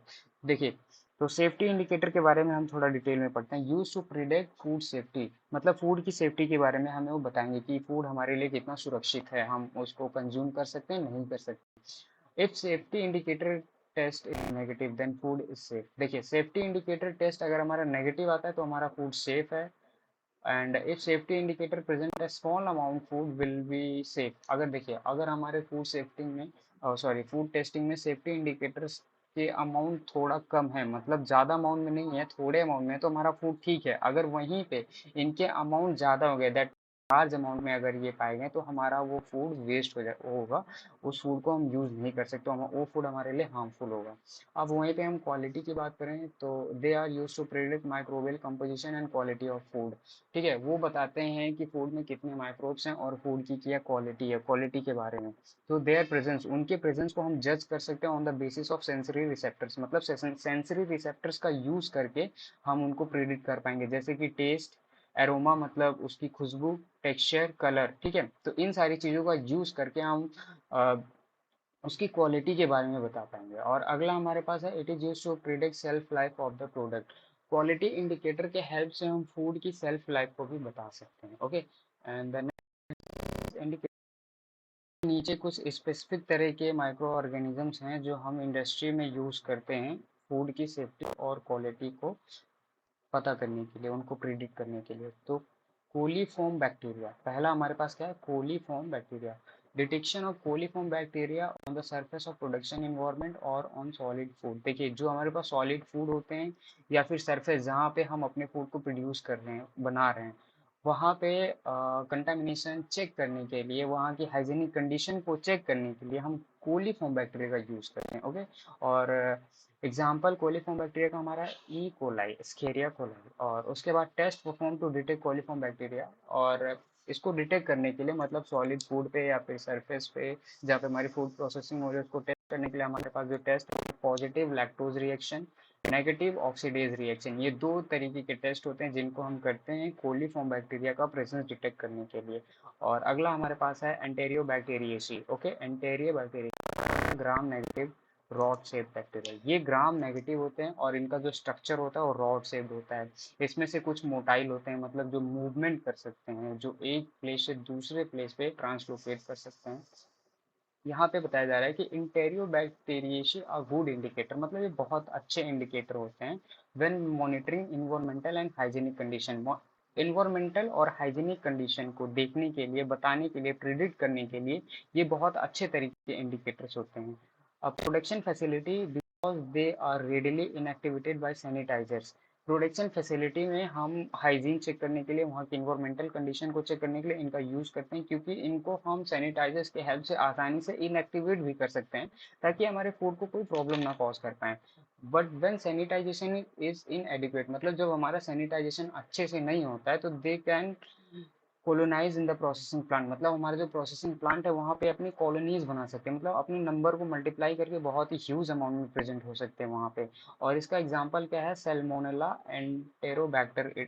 हाँ देखिए, ये इसका एग्जांपल है, सेल्मोनेला और एंटेरोबैक्टर, ये दो बैक्टीरिया हैं बेसिकली एंटेरियो बैक्टीरियासी के अंदर। देखिए, presence of enterobacteriaceae in milk after pasteurization में इंडिकेट इनएडिक्वेट पैस्चराइजेशन। अगर हमारे मिल्क पैस्चराइजेशन करने के बाद मिल्क में अगर ये बैक्टीरिया पाए जाते हैं, तो इसका ये मतलब होता है कि हमारा जो पैस्चराइजेशन प्रोसेस है वो प्रोसेस गलत हुआ है, प्रोसेस को सही से कैरी आउट नहीं किया गया है। या फिर ये भी हो सकता है कि प्रोसेस होने के बाद उसका जो ट्रांसपोर्टेशन होता है, जो स्टोरेज होता है, उसमें किसी तरीके से कंटामिनेशन हो गया, that is known as post processing contamination, मतलब प्रोसेसिंग करने के बाद उसमें। अब देखिए, एंट्रोकोकस, अगला हमारे पास है enterococcus. There are gram these are gram positive bacteria, ये ग्राम पॉजिटिव बैक्टीरिया होते हैं। देखिए, बेसिकली क्या, ग्राम पॉजिटिव बैक्टीरिया हमारे हेल्थ के लिए ज़्यादा हार्मफुल नहीं होते हैं, मतलब जो भी ग्राम पॉजिटिव बैक्टीरिया की डाइवर्सिटी होती है उसमें से सारे बैक्टीरिया हमको नुकसान नहीं पहुंचाते, बट जो भी नुकसान पहुंचाते हैं बहुत ही ज़्यादा नुकसान पहुंचाते हैं। ठीक है, और दे appears in contaminated in a variety of formulated food, मतलब बहुत ऐसे फॉर्मुलेटेड फूड हैं जो बनाए हुए आर्टिफिशियल फूड होते हैं, उनमें इनका कंटामिनेशन पाया जाता है। They play an important role in development of the organoleptic property of the fermented food. देखिए, फर्मेंटेड फूड जो हमारा होता है उनमें ये ऑर्गेनोलैक्टिक प्रॉपर्टी डेवलप करते हैं। ऑर्गेनोलैप्टिक प्रॉपर्टी का मतलब क्या होता है कि फूड में एक अलग तरीके का टेस्ट देना, एक अलग तरीके का एरोमा प्रोवाइड करना जो कि खुशबू होता है, अलग तरीके का टेक्सचर इम्प्रूव करता है ये, इसी को बोलते हैं ऑर्गेनोलैप्टिक प्रॉपर्टी। ठीक है, तो example of enterococcus bacteria streptococcus होता है इसका एग्जांपल। और उसके बाद classical enterococcus are better than coliform. देखिए, जो एंट्रोकोकस होते हैं कोलीफॉर्म से कहीं ना कहीं किसी एस्पेक्ट्स में ज़्यादा अच्छे माने जाते हैं as compare to the indicators of food quality, specially for frozen food material. Frozen food material जो होते हैं उनके लिए ये जो हमारे एंट्रोकोकस होते हैं ये अच्छे माने जाते हैं। Is more resistance to freezing temperature, क्योंकि ये फ्रीजिंग टेम्परेचर के ज़्यादा रेजिस्टेंस होते हैं, मतलब जब हम फूड को अपने ज़्यादा फ्रीजिंग टेम्परेचर में रखते हैं तो भी ये बैक्टीरिया वहाँ पे सर्वाइव कर सकते हैं और हमारे इम्प्योरिटी को या फिर कंटामिनेशन को इंडिकेट कर पाएंगे। And easily detected frozen food juice even E coli has been killed. E coli हमारा कोलीफॉर्म के अंदर आता है, ई कोलाई वहाँ पे किल हो जाता है, बट ये जो हमारा एंट्रोकोकस होता है ये किल नहीं होता है क्योंकि ये कोल्ड रेजिस्टेंस होता है, ठीक है। और अगला हमारे पास क्या, ईस्ट एंड मोल्ड। देखिए ईस्ट एंड मोल्ड ये भी हमारे इंडिकेटर ऑर्गेनिज्म के अंदर ही आते हैं। They are responsible for quick spoilage of resisted food stuff. ये जो हमारे धूल और डस्ट होते हैं इनके थ्रू ये बैक्टीरिया बहुत ही आसानी से स्प्रेड होते हैं, ठीक है। और एरोसोल के थ्रू भी ये बहुत आसानी से स्प्रेड होते हैं इन्वायरमेंट में और हमारे फूड तक पहुंच जाते हैं। तो some yeast are useful in brewing industry but candida plays a major role in food spoilage. देखिए ईस्ट बहुत तरीके के होते हैं, इनके बहुत सारे बैक्टीरिया होते हैं, डाइवर्सिटी होते हैं, वैरायटीज होते हैं। तो क्या होता है कि ब्रीविंग इंडस्ट्री जहाँ पे हमारे बेवरेजेस बनाए जाते हैं जैसे कि alcohol production, wine production, beer production, इनमें क्या होता है बहुत से ईस्ट ऐसे होते हैं जो यूजफुल होते हैं जिनका यूज करके हम ये सारे प्रोडक्शन करते हैं। बट इन्हीं में से एक कैंडिडा नाम का ईस्ट होता है जो कि हमारे फूड को बहुत ही तेजी से स्पॉइल कर सकता है, खराब कर सकता है। This micro organism are located in human and mucosal nose and throat. ये हमारी बॉडी में भी पाए जाते हैं। ईस्ट के कुछ वैरायटीज जो होते हैं हमारी बॉडी में भी पाए जाते हैं जैसे कि म्यूकोसल जो कि नोज ऑन थ्रोट मतलब गले में और नाक में। Harmful genera of molds exist as well as produce toxin in food material. देखिए इनके जो कुछ बैक्टीरिया होते हैं बहुत ही हार्मफुल होते हैं जो फूड मटेरियल पे प्रेजेंट होते हैं और उसके बाद वहाँ पे टॉक्सिन्स रिलीज करते हैं। These toxins produced by them is called mycotoxins। देखिए जो भी टॉक्सिन फंगस और मोल्ड या फिर ईस्ट के थ्रू प्रोड्यूस किए जाते हैं उनको हम क्या बोलते हैं, माइकोटॉक्सिन बोलते हैं। ये बहुत ही ज़्यादा हार्मफुल होते हैं। ओके, और अगला टॉपिक हमारे पास है, सो नेक्स्ट हमारे पास जो है बाईफिडोबैक्टीरियम। तो बाईफिडोबैक्टीरियम के बारे में हम लोग देखते हैं। Normally they used as the probiotic but some species are good indicator for products and sea food. देखिए बाईफिडोबैक्टीरियम जो होता है इसका यूज करके हम प्रोबायोटिक बनाते हैं। प्रोबायोटिक बेसिकली क्या होते हैं, वो माइक्रोब्स ही होते हैं, बैक्टीरिया ही होते हैं। उनको हम एप्रोप्रिएट अमाउंट में लेते हैं तो वो हमारे इंटेस्टाइन में जाके स्टोर हो जाते हैं और हमारे डाइजेस्टिव ट्रैक्ट को प्रॉपरली वर्क करने में, फंक्शन करने में हेल्प करते हैं और हमारी इम्यूनिटी को वो बूस्ट करते हैं। तो इसमें से बट इसके कुछ अलग अलग स्पीशीज होते हैं। कुछ स्पीशीज इसमें से यूज होते हैं मीट प्रोडक्ट और सी फूड्स की क्वालिटी को इंडिकेट करने के लिए, इनकी सेफ्टी को इंडिकेट करने के लिए इनका यूज किया जाता है। तो यहाँ पे जो डाई रेट बताया गया है मतलब death rate of this bacteria, तो बाईफिडोबैक्टीरिया जो होता है बहुत ही आसानी से किल हो जाते हैं और ई कोलाई उससे थोड़ा सा डिफिकल्ट एंड एंट्रोकोकस उससे थोड़ा सा डिफिकल्ट, मतलब ये मोस्ट स्टेबल होता है, ठीक है। तो नेक्स्ट हमारे पास जो है लिस्टेरिया मोनोसाइटोजेंस। ओके, तो लिस्टेरिया मोनोसाइटोजेंस के बारे में हम लोग देख, यहाँ पे लिखा हुआ है they are indicator organism for ready to eat food. देखिए कुछ हमारे फूड्स होते हैं जो रेडी टू ईट फूड होते हैं, जो हमारे फूड होते हैं बेसिकली जो फास्ट फूड होते हैं उनको रेडी टू ईट फूड बोला जाता है। या फिर कुछ फूड होते हैं पैकिंग किए जाते हैं, मतलब जैसे कि आप देख सकते हैं जो ऑनलाइन फूड्स आप लोग ऑर्डर करते हैं तो जैसे कि KFC के कुछ प्रोडक्ट्स हो गए, बर्गर हो गए और चिकन हो गया, ये सारी चीज़ें प्रिपेयर करके और पैक करके आपको प्रोवाइड किए जाते हैं जो रेडी टू ईट होता है। आपको कुक करने की कोई ज़रूरत नहीं होती है, ठीक है। तो इनके लिए इसका यूज़ किया जाता है। इनमें इंडिकेटर ऑर्गेनिजम्स का जो वर्क करता है वो हमारा लिस्टेरिया मोनोसाइटोजेंस होता है। तो they can be killed by normal pressurisation temperature. देखिए उनको नॉर्मल प्रेशराइजेशन टेम्परेचर जो कि होता है यूजली 72 डिग्री सेल्सियस होता है। हमारा प्रेशराइजेशन वेरी करता है, मतलब अगर आप उसको थोड़ा डीप में पढ़ेंगे तो आपको पता चलेगा कि 62 से 65 डिग्री सेल्सियस तक हमारा एक प्रेशराइजेशन जोन होता है और उसके बाद 70 से लेकर 72 डिग्री सेल्सियस तक एक अलग प्रेशराइजेशन जोन होता है। तो प्रेशराइजेशन के हेल्प से हम इन बैक्टीरिया को एलिमिनेट कर सकते हैं। Mold tolerant to heat and freezing. देखिए इनके जो मोल्ड होते हैं लिस्टेरिया मोनोसाइटोजेंस को जो मोल्ड होते हैं वो फ्रीजिंग और हीट के रेजिस्टेंस होते हैं, मतलब ये उसमें किल नहीं हो पाते। They can cause grow at refrigerated temperature. जो हमारा रेफ्रिजरेटेड टेम्परेचर होता है उस पर भी ये आसानी से ग्रो कर सकते हैं। और ready to eat foods are readily contaminated listeria as they can support the growth of microorganisms during storage। देखिए ये कह रहे हैं कि जो रेडी टू ईट फूड होते हैं वो आसानी से लिस्टेरिया से कंटेमिनेट हो जाते हैं क्योंकि वो जो होता है ऐसे ऑर्गेनिजम्स होते हैं जो स्टोरेज टेम्परेचर पे ग्रो कर सकते हैं बहुत ही आसानी से। अब स्टोरेज टेम्परेचर फ्रीजिंग टेम्परेचर भी हो सकता है even though they can grow at that temperature also, ठीक है। तो and can be consume without cooking. तो हम उन फूड्स को कुक भी नहीं करते हैं तो उसमें क्या होता है जो माइक्रोब्स होते हैं उनको किल करने का और कोई दूसरा प्रोसेस नहीं होता है। तो नेक्स्ट हमारे पास क्या है, टाइप और ऑफ इंडिकेटर ऑर्गेनिज्म।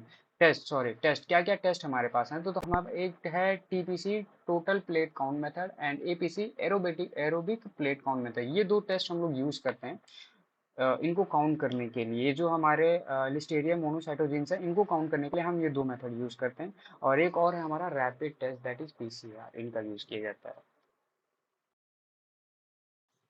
और हमारा नेक्स्ट टॉपिक जो है इंडिकेटर ऑर्गेनिज्म। देखिए हमारा नेक्स्ट टॉपिक है इंडिकेटर ऑर्गेनिज्म।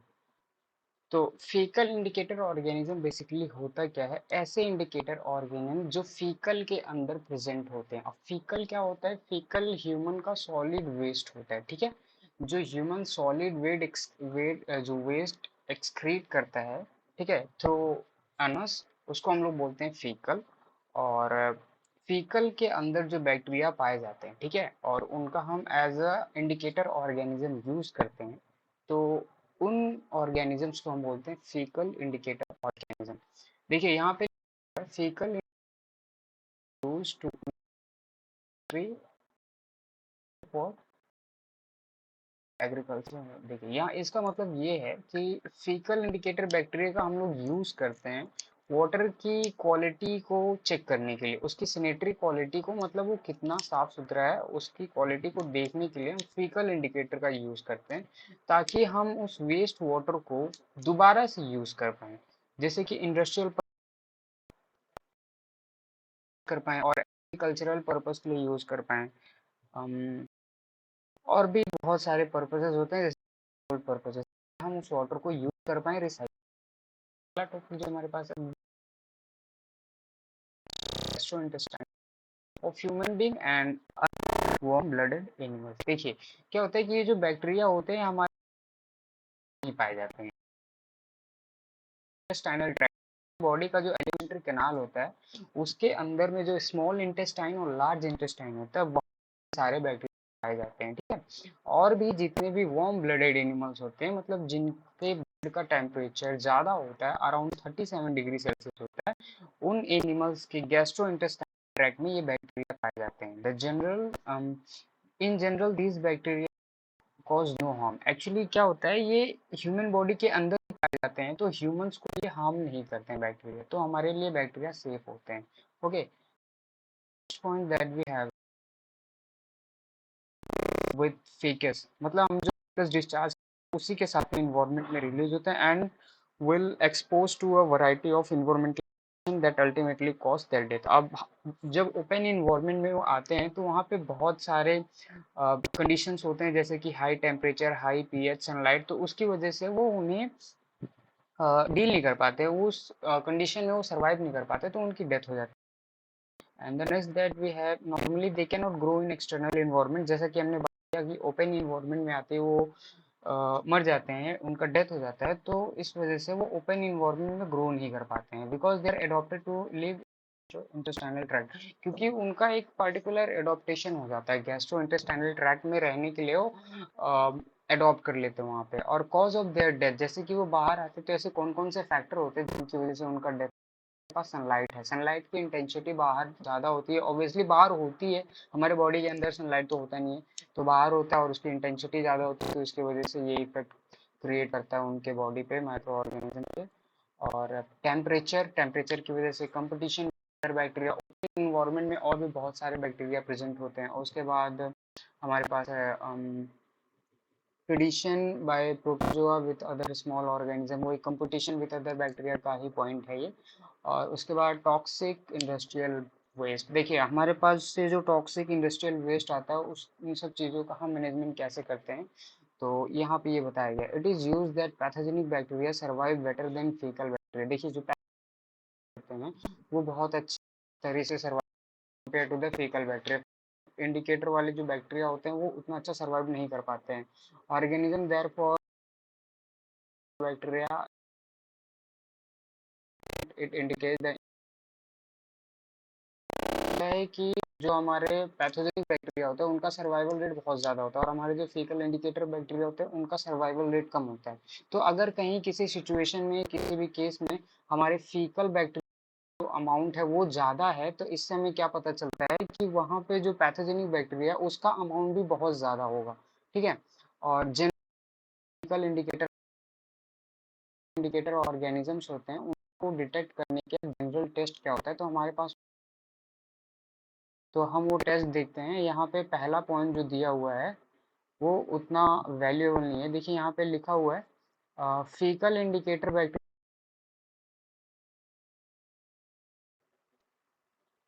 जो हमारे फीकल इंडिकेटर बैक्टीरिया होते हैं हम उनको रिकवर नहीं कर पाते फीके से, तो इसके वजह से हम क्या करते हैं, उनको लैब में कल्टीवेट करते हैं। तो लैब में कल्टीवेट करने के लिए हमको क्या करना पड़ता है, फेवरेबल कंडीशन देना पड़ता है कि जिस कंडीशन में वो ग्रो कर पाए इजीली।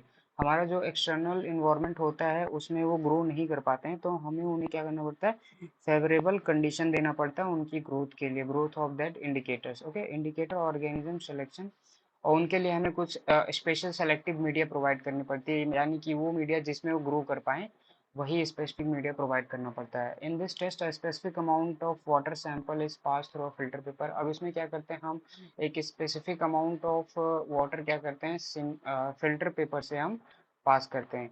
फिर उसके बाद फिल्टर पेपर से जब हम वाटर को पास करेंगे, सॉरी यहाँ पे मैंने कुछ लाइनें ड्रॉ करके इसको इरेज करना पड़ेगा। लाइंस ड्रॉ करने से थोड़ा डिस्ट्रैक्शन हो रहा था तो मैंने वहाँ से लाइंस हटा दी। अब देखिए ये हमारा पहला स्टेप क्या है, in this test specific amount of water sample is pass through filter paper. हम थोड़ा सा पानी लेंगे, उसको फिल्टर पेपर के ऊपर से पास करेंगे, फिर उसके बाद the filter is diluted and then a small volume is spread over solid growth media. देखिए अभी जब हम फिल्टर पेपर से पानी को पास करेंगे तो उसके ऊपर जो भी फिल्ट्रेट होता है, जो भी वेस्ट होता है, वो क्या होता है उसके ऊपर डिपॉजिट हो जाएगा। अब उसको हम थोड़ा सा डाइल्यूट करेंगे, जो भी फिल्ट्रेट हमें मिला फिल्टर पेपर पे उसको हम डाइल्यूट करेंगे। फिर उसके बाद हम दैट इज पेट्री डिश में उसको इंक्यूबेट कर देंगे स्पेसिफिक अमाउंट ऑफ टाइम के लिए, और उसको एक पर्टिकुलर टेम्परेचर पे। At the end of the test a single colony that appear on the petri dish is suspended in water and examine under microscope. अब क्या होता है कि जब उसको हम कल्चर मीडिया पे, वो जो हमारा फिल्ट्रेट है उसको हम इंक्यूबेट करेंगे, तो उसमें क्या होगा, बैक्टीरियल ग्रोथ होता है और एक स्पेसिफिक कॉलोनी की ग्रोथ होती है। फिर उस कॉलोनी को लेके हम वाटर में डिसॉल्व करेंगे, उसके बाद पानी में उसको डिसॉल्व करने के बाद हम उससे फिर से उसका एग्जामिनेशन करेंगे, फिर से उसको एग्जामिन करेंगे। तो ये हो गया हमारा स्टेप। अब देखिए, to improve the accuracy of result some dyes और stain should be added before microscopic examination. अब देखिए रिजल्ट को अच्छे से एनालाइज करने के लिए हम क्या करते हैं, उसमें कुछ डाई ऐड करते हैं ताकि हम बैक्टीरिया को आसानी से ट्रेस कर पाएँ। तो उसके बाद ये हो गया हमारे स्टेप्स टेस्टिंग के। और water quality standard for faecal indicators. अब देखिए कुछ क्वालिटी स्टैंडर्ड होती हैं जो कि फीकल इंडिकेटर्स के पास होनी चाहिए, ठीक है। उनको मतलब फीकल इंडिकेटर बनाने के लिए कुछ इनकी एलिजिबिलिटी क्राइटेरिया होती है, तो अब हम उसके बारे में डिस्कस करेंगे।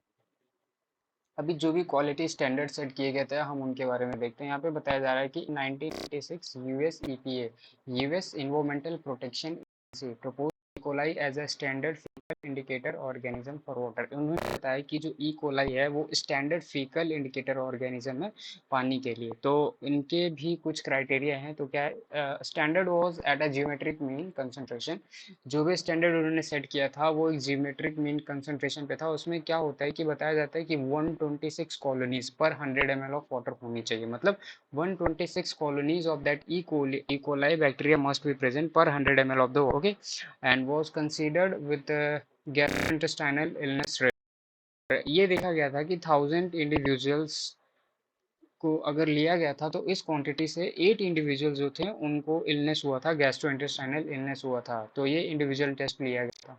अभी अगला पॉइंट हमारे पास है, criteria on the basis of which E coli is considered better for faecal. क्या क्या क्राइटेरिया हैं जिसके बेसिस पे हम ई कोलाई को कंसीडर करते हैं फीकल इंडिकेटर के लिए। तो organism must be specific intestinal tract. Obviously जो हमारे ऑर्गेनिज्म है इंटेस्टाइनल ट्रैक्ट के लिए स्पेसिफिक होनी चाहिए। और present in high of in comparison to other micro organism. देखिए उनका ज़्यादा हो जाना चाहिए as compare to the other micro organism, मतलब इनका जो रेट है वो ज़्यादा होना चाहिए। और detected easily in water for food sample after dilution. देखिए वाटर में आसानी से हम उन्हें डिटेक्ट कर पाएँ इवन डाइल्यूशन करने के बाद भी। Have higher survival in the product. उनका सर्वाइवल रेट ज़्यादा होना चाहिए, आसानी से वो किल ना हो जाए, ऐसा नहीं होना चाहिए। ऐसा होने से क्या होगा कि हमारा टेस्टिंग रिजल्ट में थोड़ा इफेक्ट पड़ेगा। अब देखिए यहाँ पे स्पेसिफिक टेस्ट है उनको डिटेक्ट करने के लिए जिसे बोला जाता है GUS।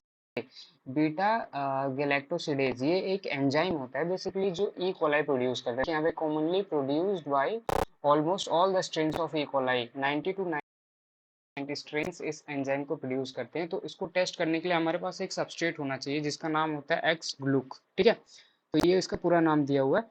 तो आप देखिए क्या होता है कि ये जो होता है इस एंजाइम से आके बाइंड करता है, उसके बाद क्या होता है कि ये एक अगर ब्लू हमें colour blue colour appearance appearance वहाँ पे मिलता है स्पेक्ट्रोफोटोमीटर के डिटेक्शन के थ्रू, तो इसका मतलब ये है कि वहाँ पे हमारा जो बैक्टीरिया है वो वहाँ पे प्रेजेंट होगा उस स्पेसिफिक वाटर सैंपल में। ओके, तो अब हम थोड़ा आगे की ओर चलते हैं। ये टॉपिक हमारा खत्म हो गया। अभी आगे हमारे पास है प्रिडिक्टिव माइक्रोबायोलॉजी और माइक्रोबायोलॉजी मॉडलिंग, ठीक है।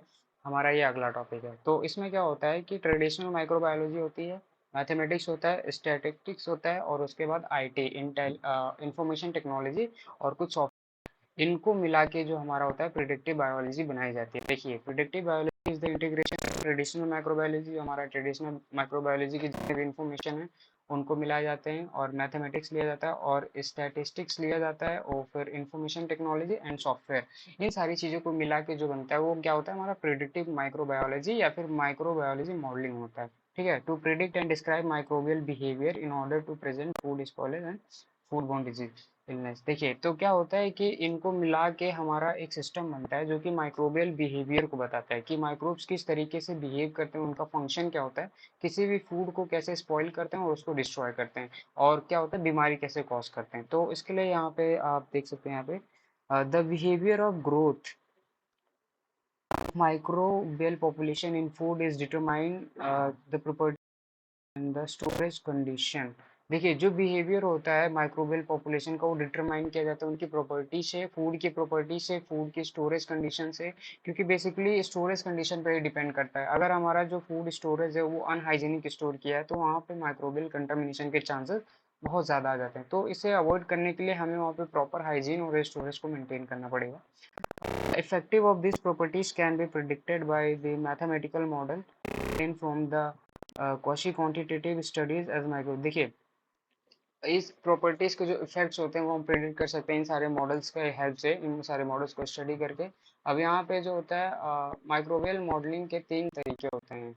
तो टाइप्स ऑफ मॉडल, कितने तरीके के मॉडल होते हैं, तो हमारे पास पहला मॉडल होता है that is primary model and the second is the secondary model, उसके बाद टर्शियरी मॉडल होता है। तो प्राइमरी मॉडल में क्या होता है, माइक्रोबियल ग्रोथ कैरेक्टरिस्टिक होते हैं जिसपे सिंगल कंडीशन लगाया जाता है। माइक्रोबियल ग्रोथ कैरेक्टरिस्टिक को हम देखते हैं सिंगल कंडीशन लगा के, और दूसरे वाले में क्या होता है सेकेंडरी में अंडर सेट ऑफ कंडीशन, वहाँ पे बहुत सारे कंडीशंस लगा देते हैं। और टेस्टिंग में हम क्या करते हैं, सॉरी टर्शियरी में क्या करते हैं, प्राइमरी और को मिला के एक इज नोन एज टर्शियरी, मतलब इन दोनों को मिला के जब बनाएंगे तो हमारा टर्शियरी मॉडल होता है। देखिए, प्राइमरी मॉडल की अगर हम बात करें डिटेल में, this model measure the response micro organism which time to a single set of condition. देखिए, यहाँ पे हम माइक्रो ऑर्गेनिज्म के रिस्पॉन्स को मेजर करते हैं, मतलब उसका जो बिहेवियर होता है, जो रिस्पॉन्स को क्रिएट कर रहा है उसको हम मेजर करते हैं एक सिंगल पैरामीटर लगा के, सिंगल कंडीशन लगा के।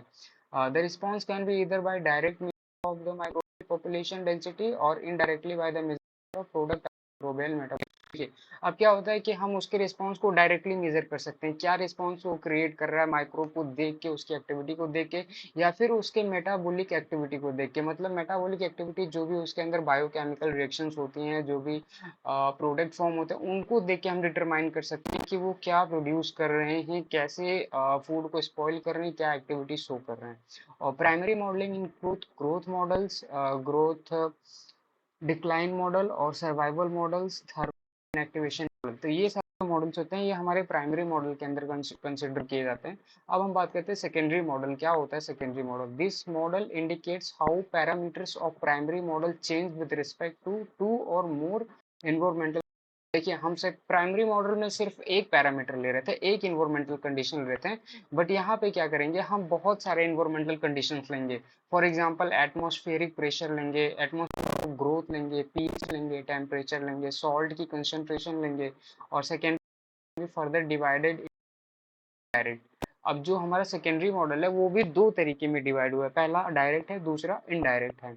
अब देखिए, हमारा जो टर्शियरी मॉडल, हम टर्शियरी मॉडल को स्टडी करते हैं। टर्शियरी मॉडल क्या होता है, these are application of one or more secondary models, ठीक है। यहाँ पे क्या होते हैं, एक या एक से ज़्यादा सेकेंडरी मॉडल को जनरेट किया जाता है for providing friendly application software and expert system.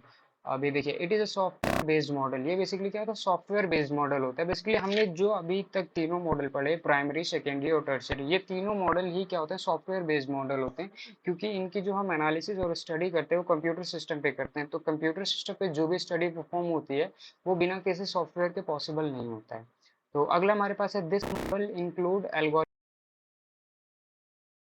हमारा किस तरीके से जो चेंज हो रहा है, जो कंडीशंस को हम चेंज कर रहे हैं, इन्वायरमेंटल चेंज जो हमारा हो रहा है, तो वो किस तरीके से उसके ग्रोथ इफेक्ट कर रहा है और माइक्रो ऑर्गेनिज्म के सर्वाइवल रेट पे किस तरीके से इफेक्ट हो रहा है। तो microbial behaviour under different condition can also be compared simultaneously. और इस साथ ही में हम जो है माइक्रोब्स के बिहेवियर को कैलकुलेट कर सकते हैं डिफरेंट डिफरेंट कंडीशंस में, वो कैसे ग्रो कर रहा है, कैसे सरवाइव कर रहा है, किस तरीके से बिहेव कर रहा है, अपनी मेटाबॉलिक एक्टिविटी कैसे परफॉर्म कर रहा है, ये सारी चीज़ें हम देख सकते हैं। तो आप यहाँ देख सकते हैं डेवलपमेंट ऑफ प्रिडिक्टिव मॉडल। ये डायग्राम दिया है, बहुत आसान सा डायग्राम है कि हमारा जो प्रिडिक्टिव मॉडल होता है उसको हम कैसे डेवलप कर सकते हैं। तो पहले तुम्हारे पास होता है डेटा जनरेशन।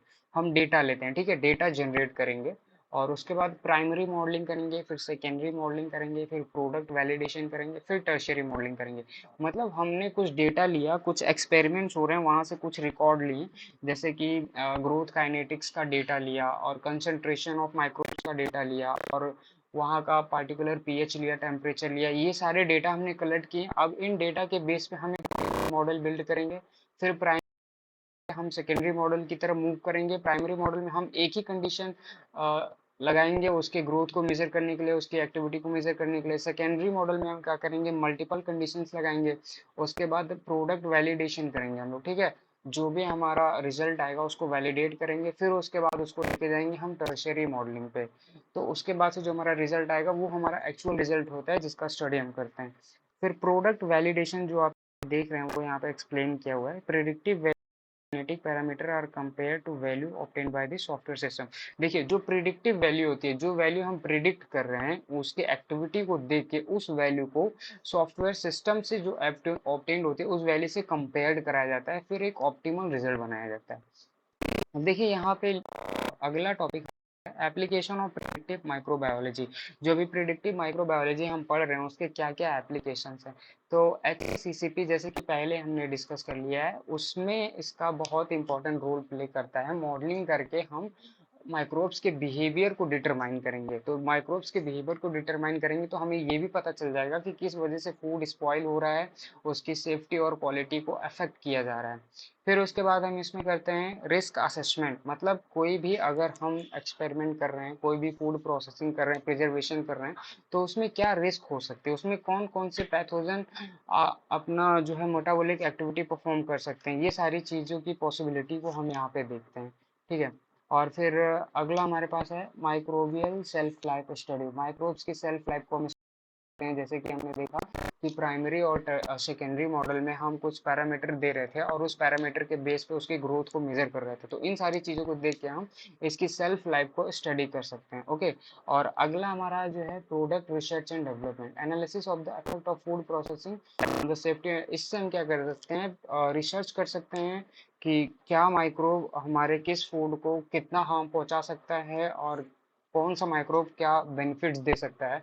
तो इन सारी चीज़ों को देखते हुए हम फूड की सेफ्टी स्टैंडर्ड्स को मेंटेन कर सकते हैं।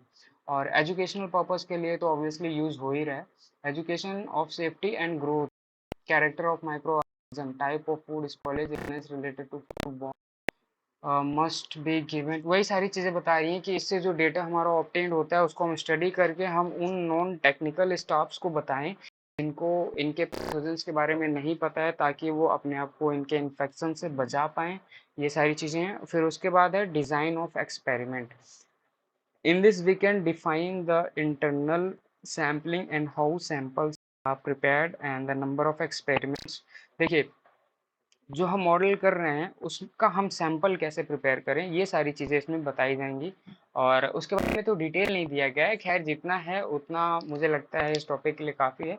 तो इस टॉपिक को हम यहीं पे ख़त्म करते हैं। अगला जो टॉपिक है हमारे पास, फूड बॉर्न इंटॉक्सिकेंट्स, मतलब ऐसे इंटॉक्सिकेंट थ्रू स्प्रेड होता है। ठीक है। इंटॉक्सिकेंट बेसिकली क्या होता है, केमिकल सबस्टेंस होते हैं जो हमारी बॉडी में जाके डिजीज कॉज करते हैं और हमें बीमार कर देते हैं। तो वही इंटॉक्सिकेंट्स फूड से कैसे स्प्रेड होते हैं, फूड से कैसे प्रोड्यूस होते हैं, तो वो सारी चीजें हम देखेंगे। तो बेसिकली टॉक्सिन्स क्या होता है, टॉक्सिन्स हमारे 3 तरीके के यहाँ पे मेन टॉक्सिन्स हैं जो फूड बॉर्न इंटॉक्सिकेंट्स होते हैं। तो पहला हमारा होता है एंट्रिक toxin, okay, emetic toxin, sorry, पहला हमारा होता है एमिटिक टॉक्सिन, दूसरा होता है एंट्रोटॉक्सिन और तीसरा हमारा क्या होता है न्यूरोटॉक्सिन। तो एमिटिक टॉक्सिन में क्या होता है, ये इसमें वोमिटिंग और डायरिया होता है और वैसिलस सेरस के थ्रू ये कॉज होता है। तो हमने देखा एमटिक में क्या होता है, ये बहुत ही नॉर्मल सा टॉक्सिन होता है, इसमें हमारा वोमिटिंग और डायरिया होता है वैसिलस एंड सेरस के थ्रू कॉज किया जाता है। और एंट्रोटॉक्सिन की अगर हम बात करें तो ये हार्मफुल होते हैं फॉर इंटेस्टाइन और स्टेफिलोकोकस और इसके थ्रू ये कॉज किए जाते हैं। ये हमारे इंटेस्टाइन के लिए बहुत ज़्यादा हार्मफुल होते हैं, ये बहुत सारे इन्फेक्शन भी कॉज कर सकते हैं। और अगला हमारे पास है न्यूरोटॉक्सिन। तो न्यूरोटॉक्सिन बेसिकली क्या करता है, ये डायरेक्टली हमारे नर्वस सिस्टम पे, सेंट्रल नर्वस सिस्टम पे जाके अफेक्ट करता है। तो इसका एग्जांपल है क्लॉस्ट्रीडियम बोtulinum। ये बहुत ही हार्मफुल टॉक्सिक रिलीज करता है क्लॉस्ट्रीडियम बोtulinum। ये क्या करता है, हमारे नर्वस सिस्टम को ब्लॉक कर देता है, उसमें जो एसिटिल कोलिन प्रोड्यूस होता है उसको ब्लॉक कर देता है, इससे हमारा ब्रेन फंक्शन नहीं करता है।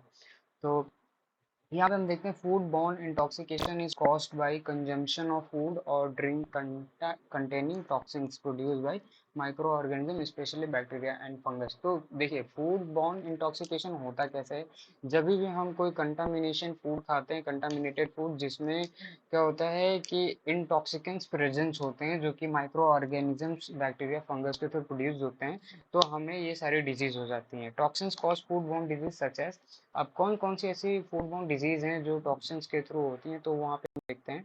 तो पहला यहाँ पे दिया हुआ gastro intestinal and systemic disorder. तो ये अब complications of food poisoning, food poisoning जब भी होता है, ये बहुत एक पॉपुलर डिजीज है जो फूड बॉर्न होता है, फूड के थ्रू होता है, कंटेमिनेटेड फूड के थ्रू। तो इसमें क्या क्या कॉम्प्लिकेशंस आते हैं, तो देखिए यहाँ पे लिखा हुआ है toxins are produced by pathogen while growing in a food or after its death. क्या होता है, जब भी फूड में हमारे पैथोजन ग्रो होते हैं या फिर मर जाते हैं तो कुछ पर्टिकुलर टॉक्सिन रिलीज करते हैं वहाँ पे, और इन्हीं टॉक्सिन्स की वजह से क्या होता है कि हमें फूड पॉइजनिंग होती है। तो पहला कॉम्प्लिकेशन होता है डिहाइड्रेशन, हमारे बॉडी में से वाटर लॉस हो जाता है बहुत ही ज़्यादा, ओके। एंड उसके बाद क्या होता है, vomiting and diarrhoea, vomiting diarrhoea होता है बहुत ही हाई रेट से। और major causes of dehydration, vomiting diarrhoea होता है बहुत हाई रेट से, और इसी की वजह से हमारे बॉडी में जो होता है डिहाइड्रेशन होता है, loss of electrolyte from the body, जो भी इलेक्ट्रोलाइट्स होते हैं वो हमारी बॉडी से लॉस हो जाते हैं। फॉर एग्जांपल अगर हम बात करें तो सोडियम, मैग्नीशियम, सल्फर, फास्फोरस, ये सारे जो मिनरल्स होते हैं वो लॉस हो जाते हैं। इसके बाद से हमारी बॉडी की मेटाबॉलिक एक्टिविटी बैलेंस नहीं हो पाती है। और उसके बाद क्या होता है, हीमोलिटिक यूरेमिक सिंड्रोम, ठीक है, ये भी एक तरीके का फूड बॉर्न डिजीज है, HUS, जिसका एब्रिविएशन होता है HUS, हीमोलिटिक यूरेमिक सिंड्रोम। ये क्या होता है, एक किडनी कंडीशन होता है that happens when RBCs are destroyed and block the kidney filtration system. जो हमारे ब्लड में आरबीसी सेल्स होते हैं वो डिस्ट्रॉय हो जाती हैं और किडनी फिल्ट्रेशन को ब्लॉक कर देती हैं, मतलब जो किडनी फिल्ट्रेशन यूनिट होता है उसमें जाके स्टक कर जाती हैं और फिल्ट्रेशन नहीं होने देती हैं, तो वहाँ पे क्या होता है, HUS सिंड्रोम पहुंच जाता है। देखिए यहाँ पे लिखा है HUS common case strain cause और strain of E coli 0157:H7, ये ई कोलाई का स्ट्रेन होता है 0157:7, ये HUS कॉज करता है। और most common in children below 5 years of age, 5 साल के अंदर के जितने भी चिल्ड्रंस होते हैं वो ये ज़्यादा ससेप्टेबल होते हैं इस HUS के। तो अगला हमारे पास बैक्टीरियल फूडबॉर्न इंटॉक्सिकेंट्स, ऐसे इंटॉक्सिकेंट जो बैक्टीरियल कंटामिनेटेड फूड से स्प्रेड होते हैं। तो बैसिलस सेरस की अगर हम बात करें तो ये एम्प्टिक टॉक्सिन प्रोड्यूस करता है, bacillus cereus during growth in food, जब बैसिलस सेरस हमारा फूड में ग्रो करता है तो वो एम्प्टिक टॉक्सिन प्रोड्यूस करता है, उसके वजह से हम बीमार पड़ते हैं। This poisoning is mainly associated with starchy products like rice and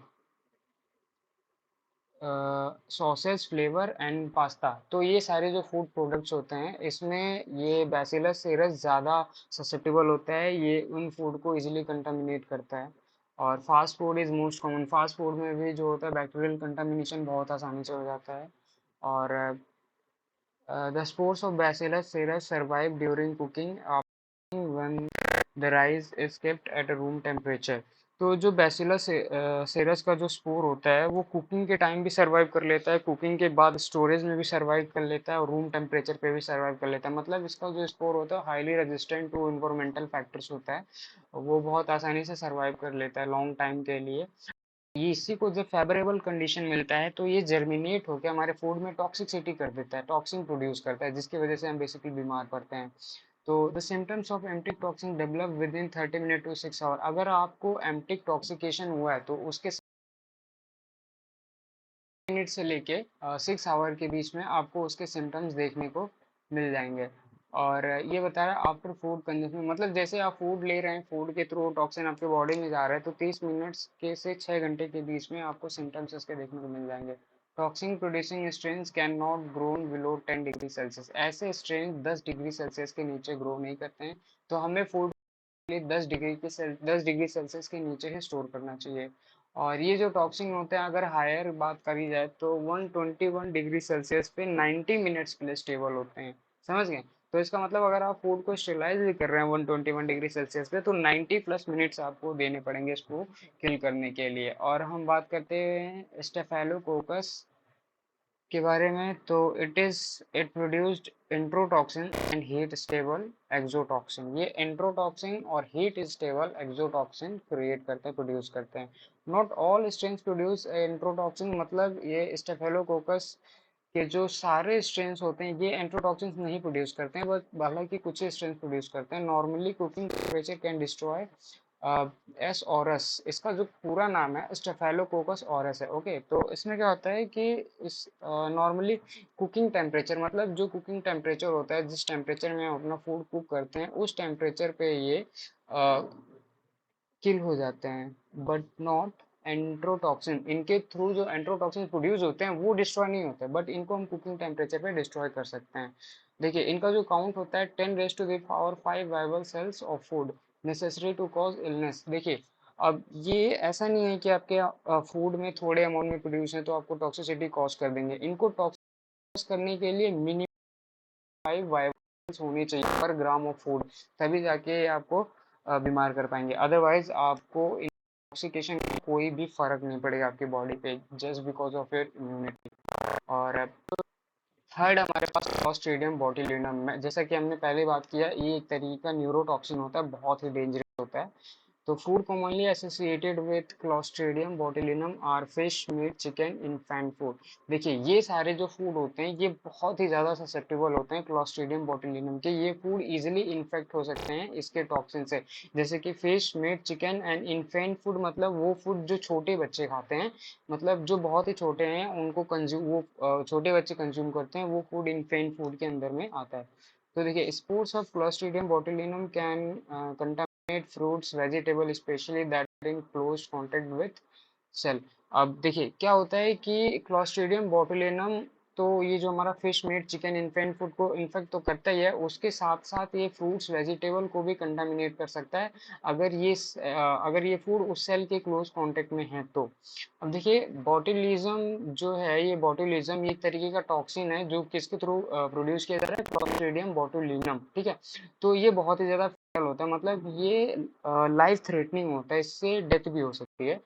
तो फूड बॉर्न बोटुलिज्म और बाउंड बोटुलिज्म और infant below 1 year of age botulism. ठीक है, तो ये जो बोटुलिज्म टॉक्सिन है इसको 3 तरीके से डिवाइड किया गया है। तो हम फूड बॉर्न बोटुलिज्म के बारे में बात करें, cause by eating foods that contain botulism toxin. ये कैसे होता है, हम जब कभी भी कोई फूड खा रहे हैं उसमें बोटुलिज्म टॉक्सिन है तो उसके वजह से होता है।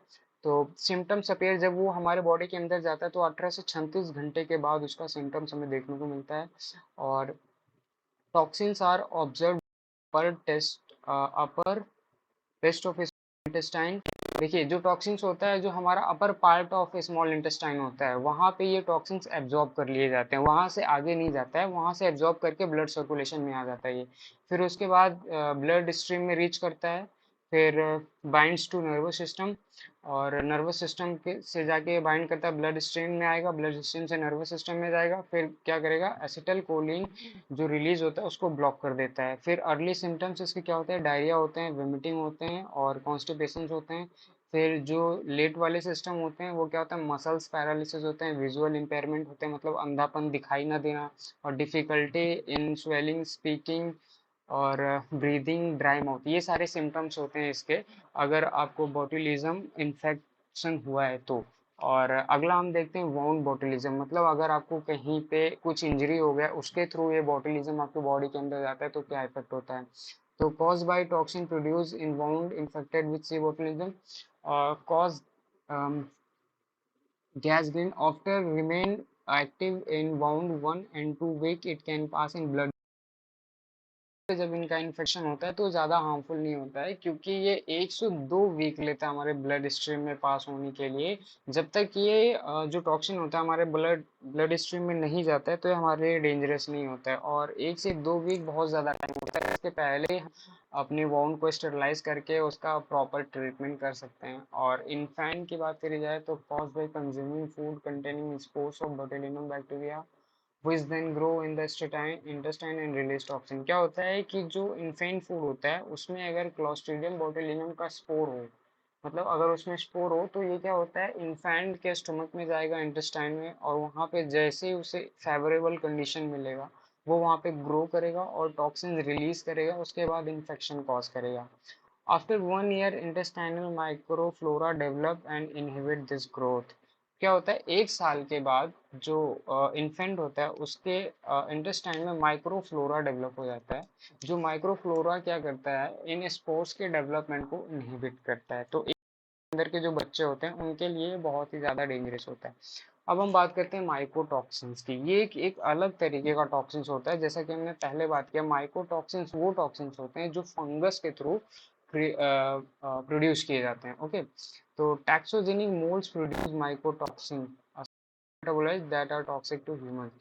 फंगस, मोल्ड्स, ये सारी चीज़ें जो होती हैं ये इनका सेकेंडरी मेटाबोलाइट होता है। माइकोटॉक्सिन जो होता है फंगस का या फिर मोल्ड का सेकेंडरी मेटाबोलाइट होता है, that are toxic to human, जो हमारे लिए बहुत ही ज़्यादा टॉक्सिक और हार्मफुल होता है। तो consumption of food containing mycotoxin cause mycotoxicosis.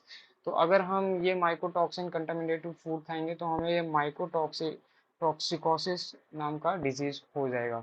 और molds that can produce mycotoxin belong to the basidiomycetes and ascomycetes, मतलब ये बैसिडोमाइसिटीज और एस्कोमाइसिटीज फैमिली से बिलोंग करेंगे वो मोल्ड जो ये माइकोटॉक्सिन प्रोड्यूस करते हैं। तो माइकोटॉक्सिन प्रोड्यूसिंग मोल्ड्स कौन कौन से मोल्ड्स होते हैं जो माइकोटॉक्सिन प्रोड्यूस करते हैं, यहाँ पे दिया हुआ है, एस्परजिलस और अल्टरनेरिया और क्लैरिसिपस और पेनिसिलिन। ये सारे जो मोल्ड्स हैं ये क्या कहते हैं, माइकोटॉक्सिन्स प्रोड्यूस करते हैं, जो कि ह्यूमन के लिए बहुत ही ज़्यादा हार्मफुल होता है।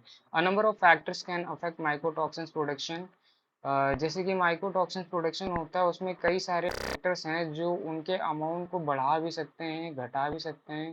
जैसे कि मॉइस्चर कंटेंट की बात करें, टेम्परेचर की बात करें, पीएच की बात करें, और सबस्ट्रेट, मतलब किस चीज़ पे वो जो हमारा मोल्ड है, फंगस है, वो डिपेंड कर रहा है, कहाँ से अपना फूड ले रहा है। तो ये सारी चीज़ें क्या होती हैं कि उसके प्रोडक्शन को इन्हेंस भी कर सकती हैं और डिक्रीज भी कर सकती हैं। तो यहाँ पे बताया जा रहा है कि मोल्स और aerobic and can also grow under low temperature. ये एरोबिक होते हैं, मतलब ऑक्सीजन के प्रेजेंस में ग्रो करते हैं, और लो टेम्परेचर में भी ग्रो कर पाते हैं। जैसे कि रेफ्रिजरेशन के टाइम जब अपना फूड आप फ्रिज में रखते हो तो भी उस टाइम पे भी ये ग्रो कर सकते हैं, और लो पीएच में भी ग्रो कर सकते हैं। ठीक है, तो most of the mycotoxin are resistance to heat during food processing. ज़्यादातर माइकोटॉक्सिन्स क्या होते हैं, हीट रेजिस्टेंस होते हैं, जो कि हीट में डिस्ट्रॉय नहीं होते हैं। ठीक है, तो वो हमारे लिए बहुत ही ज़्यादा डेंजरस होते हैं, क्योंकि स्टेरिलाइजेशन के टाइम पे वो किल नहीं होते हैं। तो मतलब आप समझ ही रहे हो कितना खतरनाक हो सकते हैं। तो यहाँ पे लास्ट पेज हमारे क्या, mycotoxin producing mould and their toxicity. कुछ माइकोटॉक्सिन्स हैं और ये कौन से मोल्ड प्रोड्यूस कर रहे हैं, फिर उसके बाद फूड एसोसिएटेड एंड टॉक्सिसिटी क्या प्रोड्यूस हो रहा है। तो आप इन सारी चीज़ों को याद कर सकते हो, और अगर माइकोटॉक्सिन्स का क्वेश्चन आता है तो आप उसमें लिख सकते हो। बेसिकली ये माइकोटॉक्सिन्स इतने इंपॉर्टेंट नहीं होते, हालांकि ऊपर हमने जो 3 टॉक्सिन्स पढ़े हैं, एमिटिक और एंट्रिक और उसके बाद न्यूरोटॉक्सिन, ये काफ़ी ज़्यादा इंपॉर्टेंट होता है। उसमें भी एक क्लास है क्लॉस्ट्रीडियम बोटुलिनम जिसके बारे में हमने डिस्कस किया, वो ज़्यादा इंपॉर्टेंट है। तो ये रहा पूरा का पूरा यूनिट 5 यहाँ पे खत्म होता है। अब हम अगली वीडियो में कोई और यूनिट फूड बायोटेक का डिस्कस करेंगे। तो do not forget to subscribe channel and make comments if you have any doubts. Try to share the video as much as possible, and thanks for your support.